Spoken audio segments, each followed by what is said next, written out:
നമസ്കാരം, news prime മലയാളത്തിലേക്ക് സ്വാഗതം. തെലങ്കാനയിലെ ലോക്സഭാ തെരഞ്ഞെടുപ്പ് ദക്ഷിണേന്ത്യയിൽ തന്നെ ഏറ്റവും കൂടുതൽ ഉറ്റുനോക്കുന്ന ഒരു ലോക്സഭാ തെരഞ്ഞെടുപ്പ് തന്നെയാണ്.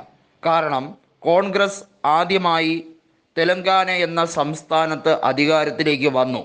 അതിനുശേഷമുണ്ടാകുന്ന ആദ്യ ലോക്സഭാ തെരഞ്ഞെടുപ്പ് 17 സീറ്റുകളും കോൺഗ്രസിന് നിർണായകമാണ്. ഹൈദരാബാദ് പോലും വിട്ടുകൊടുക്കില്ല എന്നാണ് കൃത്യമായും രേവന്ത് റെഡ്ഡി പ്രഖ്യാപിച്ചിരിക്കുന്നത്. മുഹമ്മദ് അസറുദ്ദീൻ കൃത്യമായി പറഞ്ഞിട്ടുണ്ട്, ഹൈദരാബാദ് കൂടി ഞങ്ങൾ പിടിച്ചെടുക്കും.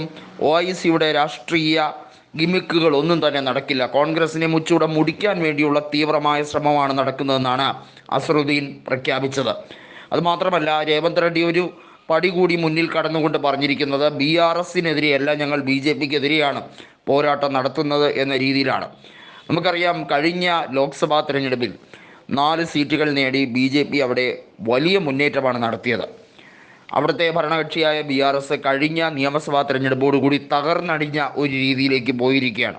ഇനിയൊരു തിരിച്ചുവരവില്ല എന്ന് ഉറപ്പിക്കുന്ന രീതിയിലാണ് റാവുവിൻ്റെ ആളുകളും ശരിക്കും പറഞ്ഞാൽ മാളത്തിൽ പോയി ഒളിച്ചിരിക്കുന്ന അവസ്ഥയിലേക്കാണ് കാര്യങ്ങൾ എത്തിയിരിക്കുന്നത്. BRSൻ്റെ ഈ ഗതികെട്ട ഒരു രാഷ്ട്രീയ അവസ്ഥ അത് കൃത്യമായും അവിടെ ഒരു വിടവ് വന്നിരിക്കുന്നു. ആ സ്പേസിലേക്ക് BJP കത്തിക്കയറുകയാണ്.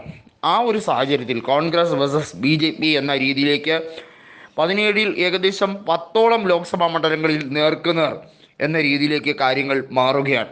കഴിഞ്ഞ നിയമസഭാ തെരഞ്ഞെടുപ്പിൽ വലിയ രീതിയിലുള്ള വോട്ട് ഷെയർ വർധനവ് BJPക്ക് ഉണ്ടായതിൽ പ്രധാനമന്ത്രി ഏവരോടും വലിയ തോതിൽ നന്ദി പറയുന്ന ഒരു സാഹചര്യമുണ്ടായിരുന്നു. ഇതുതന്നെ അവിടെ പ്രകടമാണ്. BJPയുടെ അടുത്ത രാഷ്ട്രീയ ലക്ഷ്യം എന്താണെന്നുള്ളത് വരുന്ന നിയമസഭാ തെരഞ്ഞെടുപ്പിൽ ഉൾപ്പെടെ കോൺഗ്രസിന് ബദലാകാനും കോൺഗ്രസിനെതിരെയുള്ള നേർക്കുനേർ ബൈപോളാർ ഫൈറ്റിലേക്ക് പോകാനും വേണ്ടിയുള്ള തീവ്രമായ ശ്രമമാണ് നടക്കുന്നത്.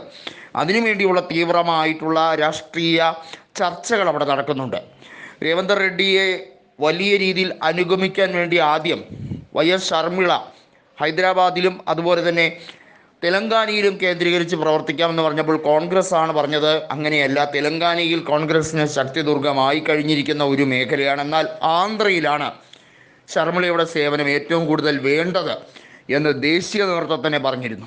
ഇപ്പോഴിതാ തെലങ്കാനയുടെ മണ്ണിൽ ലോക്സഭാ തെരഞ്ഞെടുപ്പിൽ കുറഞ്ഞ പക്ഷം 10-ൽ കൂടുതൽ സീറ്റുകൾ നേടിയെടുക്കും എന്ന പ്രതീതി ഉണ്ടായിക്കഴിഞ്ഞിരിക്കുന്നു. 17-ൽ 15 സീറ്റിൽ വിജയിക്കാൻ കഴിഞ്ഞാൽ അത് വലിയൊരു മേൽക്കോയ്മയായിരിക്കും. കാരണം ചരിത്രത്തിലെ ഏറ്റവും വലിയ വിജയം 2009-ൽ കോൺഗ്രസ് UPA മുന്നണിയുമായി മുന്നോട്ട് പോയപ്പോൾ അവർ ഒറ്റയ്ക്ക് നേടിയ 33 സീറ്റുകൾ അത് ഒരു മാജിക് ഫിഗറായി, ഒരു റെക്കോർഡിക്കൽ എഡ്ജായി തന്നെ അവിടെ കിടക്കുകയാണ്. അതിനെ മറികടക്കാൻ ഇക്കുറി തെലങ്കാനയിൽ നിന്നും കൂടുതൽ സീറ്റുകൾ കിട്ടാൻ കഴിയുമോ, ആന്ധ്രയുടെ കാര്യം എങ്ങനെയാണ് എന്നുള്ളത് ഉൾപ്പെടെയുള്ളത് വലിയ ചർച്ചയാണ്.